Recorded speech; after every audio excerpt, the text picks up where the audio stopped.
Hello, boss bloggers. Welcome to plugins. Today we are just speaking directly about plugins, what you'll absolutely need and what you don't need, okay?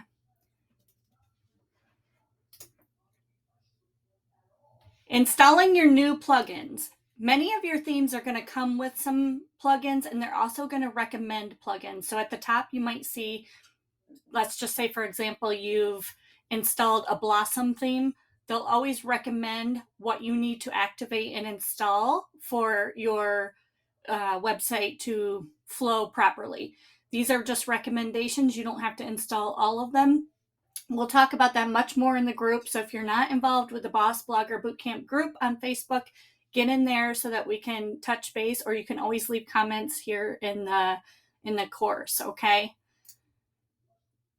So go to your dashboard and then click on plugins. It's about 3/4 of the way down on my screen.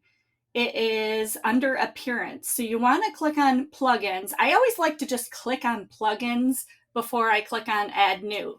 That way you can see what's in there already. So if you're starting your new WordPress website, there might be some already in there.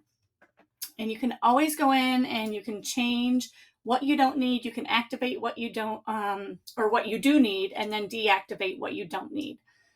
So you're going to click on plugins, and then at the top, you're going to add these ones if they're not already in there. You're going to need the anti-spam. This is important. I've spoken about this a lot. You have to have that. Otherwise, there's going to be a lot of, especially if you have WordPress.com website. If you have a WordPress.com website, you're going to get a lot of action from others. You're going to get a lot of comments that are probably spam. This goes for Blogger too. If you have a Blogger account, the free platform or whatever, there's a lot of spam on there. So you want to make sure that these are in there. I don't know if Blogger actually has plugins anymore. That's an old platform. That's why I recommend switching to WordPress as soon as you can. But you're going to need the Yoast SEO because I'm going to teach you how to master your SEO and get that up and going. So install that. There's other plugins. Let me look real quick. I think it's the all-in-one plugin, and if yours has that already, it's an all-in-one Yoast SEO.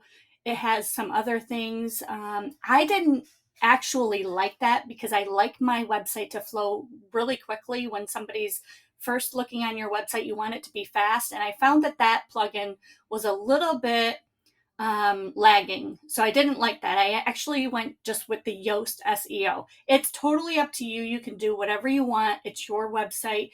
You can go with the flow. If you want the all-in-one package, you can definitely do that. And sometimes that is already installed on your WordPress site. The really simple SSL, we've spoke about this a lot.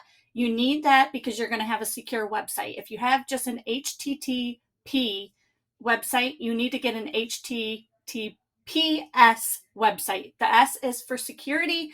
You do not want to miss this, okay? It's very important that you have that activated with your hosting plan. So whether you go with GoDaddy or Bluehost, you could be whoever your hosting plan is, Kinsta, you're going to want to get an SSL with them. It's roughly about $90 a year. I do not care. You're investing in your website, so do not let your website be not secure. Okay, and then for the really simple SSL, you're going to install that plugin so that you can put that key code in that your hosting plan is going to give you. And I'll walk you through that. If you have any questions, just get into the group, pop in there and say, listen, I need you to tell me exactly where or how to go about doing this, and I will show you exactly how to do it. The WordPress Optimize, there's plenty of them. You want to get a highly rated one. It's for the clean cache. On my dashboard, if you go into the WordPress Optimize Clean Compress Cache, you go into the settings and you're going to click on make sure that you enable the caching menu in your admin bar, because this really helps when you go into your website and log in. You can clean that cache, all the cache pages, and you want to do this probably every couple of days. I don't do it dramatically. I say if you notice that your website is starting to slow down, you're going to want to go in there and clean that cache. It just speeds up your website. You want to have that plugin installed. And then WooCommerce and WooCommerce Payments, I want you to install this even if you don't have a shop yet, okay? Because we're going to talk about getting you that shop, whether you're selling digital products, whether you're selling physical products, or maybe you want to transfer all your Etsy shop stuff over to your website, or even have both for a while until you get your website and your shop really going. I want you to make sure that you have these installed, okay? It's very important, and I'm going to tell you, it will skyrocket your SEO. So you have to have a WooCommerce site, just because the SEO is it's amazing with a WooCommerce site. So at first I didn't like it. At first it was really bothersome to me because I had gone in and I had put all the stuff that I had on Etsy into my shop, and I thought I wasn't getting any action. I was doing all the Pinterest hacks, everything that I could possibly do to get this new shop up and going on my website. And don't worry if you don't get any sales right away. It's not about that. What happens is somebody's looking for products, whether they be digital or physical. They're looking for those products, and 9 times out of 10, the product pictures are going to show up on Google's front page because people look at images when they're looking for shop items. So say somebody's looking for it doesn't even matter what they're looking for. Say somebody's looking for a handmade blanket for a baby or something like that, and your images with that WooCommerce shop is, states handmade baby blanket, for example, you are going to show up probably 9 times out of 10 on that front page when they click images. So it's very important that you get this WooCommerce shop up and going early. Don't worry about not having a lot of stuff in your shop. It's not about that. It's really about just getting it established and getting that healthy relationship with Google. So please make sure that you just install these. You definitely don't have to add products every single day. Get a few products in there, whether they're digital or physical. You could even put your courses on there. So say you didn't want to put your course on, whatever platform you're using. Say you have a course on Teachable or something like that. They usually have the pay plans in there, but you can also put your course on your shop. So say you're a coach and you're wanting to promote your services. I definitely recommend you getting creative with that shop and kind of putting your services on there as well, because that's going to show up way faster on Google than your normal website would be. So let's get that going now, early on. Even if you don't have any clue about where it's going, that's really important to just install and get it on there. We'll talk more about that later in the WooCommerce section, but just at least install it for now. And then activate. So you're going to go to your settings after you install these plugins and make sure they're activated. So when you go into your plugins section, you're going to probably want to pop in here every time you get onto your website just to make sure that there's no updates that need to be done. It'll say activate or deactivate. Make sure they're all activated, especially the ones that you need. If there's a few of them you don't know about, whether you don't know if you're sure about or not, you can always deactivate them later. But to learn more about the plugin and set up your key codes, etc., you're going to want to do, let's see. So you're going to want to go into the settings. After you activate it, it should say settings next to it, okay? Not all of them do, but a lot of them will say settings. And you want to go into the settings and, let's see. I don't know if I talked. Yeah, you're going to want to go into those settings and adjust it. So I'll kind of walk you through that if you need to. I'll do a screenshot tutorial of that separately because every plugin is different. But once you hit on settings, it'll kind of walk you through it. There's plenty of stuff on the top that you're going to want to go through, especially the really simple SSL. You want to go to settings and make sure you put that key code in there so that your website is secure. And then the other ones, we can get into all that jazz in a little bit. But go in and activate them and then go to settings. Look at those often. Deactivate any plugins that are not activated. So say you install a plugin and you actually find that you don't want it. I do this sometimes with the forms. I have to get familiar with some forms, so I activate them, test them out, and then if I don't like them, I go deactivate them, and then I completely delete them. You want to completely delete them because it saves space on your plan. Some website posting plans only allow you so much space. You want to make sure that whatever's not being used is deleted.